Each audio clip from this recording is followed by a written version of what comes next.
تراویح پڑھنا بہت آسان ہے۔ آپ صلی اللہ علیہ وسلم نے اپنی پوری زندگی 11 رکعت سے زیادہ کبھی بھی نہیں پڑھی، مطلب 8 رکعتیں تراویح کی اور 3 رکعتیں پھر آگے وتر کی۔ مختلف روایات ہیں، کوئی کہتا ہے 13 رکعتیں، کوئی کہتا ہے 20 رکعتیں، تو اس میں الجھنے کی ضرورت نہیں ہے کہ 20 ہیں یا 13 ہیں۔ آپ کو جتنا دل چاہتا ہے آپ اتنی پڑھ سکتے ہیں، 20 پڑھیں، 8 پڑھیں، آپ کے اوپر ہے۔ لیکن آپ صلی اللہ علیہ وسلم نے اپنی پوری زندگی میں 11 سے زیادہ نہیں پڑھی۔ اب تراویح پڑھنے کا طریقہ کیا ہے؟ تراویح پڑھنے کا طریقہ یہ ہے کہ آپ 2 رکعت پڑھ کر نماز پڑھیں۔ 2 رکعت پڑھ کے نماز پڑھنے کا مطلب یہ ہے کہ جس طریقے سے آپ فجر کی 2 سنتیں پڑھتے ہیں نا، سیم اسی طریقے سے آپ نے 2 رکعت پڑھنی ہے، ٹھیک ہے؟ 2 پڑھنی ہے، پھر سلام پھرنا ہے، پھر 2 پڑھنی ہے، پھر سلام پھرنا ہے، پھر 2 پڑھنی ہے، پھر سلام پھرنا ہے، اور پھر 2 پڑھنی ہے، پھر سلام پھرنا ہے۔ تو ٹوٹل جب آپ 4 مرتبہ سلام پھیریں گے تو یہ 8 رکعتیں ہو جائیں گی، ٹھیک ہے؟ 2 کر کر آپ جب پڑھیں گے تو 2 + 2 + 2 + 2 ایسے کریں گے، جب 8 رکعتیں ہو جائیں گی تو آپ کی تراویح وہاں پر اینڈ ہو جائے گی۔ پھر آپ نے تراویح کے بعد پڑھنا ہے وتر کو۔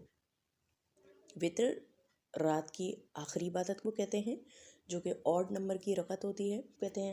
تو جب آپ 8 رکعتیں پڑھ لیں گے تراویح کے، آپ نے پھر سے 3 وتر پڑھنے ہیں، ٹھیک ہے؟ تو یہ آپ کا تقریباً ہو جائیں گی 11 رکعتیں۔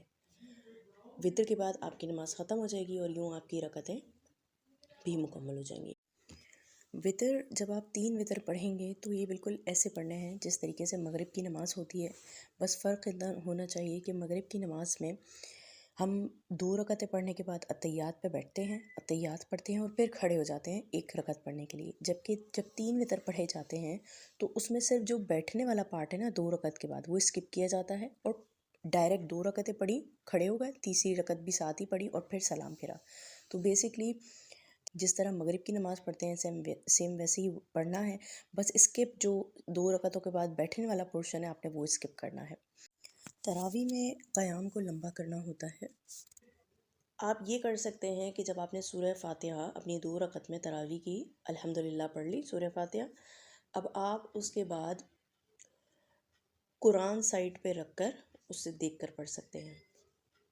کوئی بھی قرآن کی صورتیں جو لمبی آپ نے پڑھنی ہوں آپ ان کی قرأت کر سکتے ہیں، لیکن اس بات کا خیال رکھنا ہے کہ آپ کی موومنٹ بہت زیادہ نہ ہو، قرآن آپ کے ہاتھ کے ڈسٹنس پر ہو، بار بار آپ کو پیج کو پکڑنا نہ پڑے۔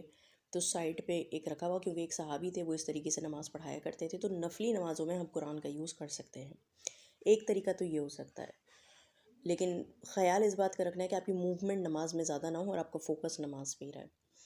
دوسری بات یہ کہ آپ کو اگر عربی نہیں آتی تو آپ یہ کر سکتے ہیں کہ جو صورتیں آپ کو بالکل اچھے سے پڑھنا آتی ہیں، جیسے قل اللہ احد یا کوئی اور صورت، تو آپ اسی کو بار بار ریپیٹ کر سکتے ہیں۔ آپ نے اللہ اکبر پڑھ کے نماز سٹارٹ کی، اب آپ نے الحمدللہ پڑھ لی، اور اس کے بعد اب آپ قل اللہ احد کو 10 بار پڑھیں، 20 بار پڑھیں، جتنا بھی آپ کا دل چاہ رہا ہے اتنی بار پڑھیں، اور پھر نارمل طریقے سے اپنی نماز آپ کر سکتے ہیں۔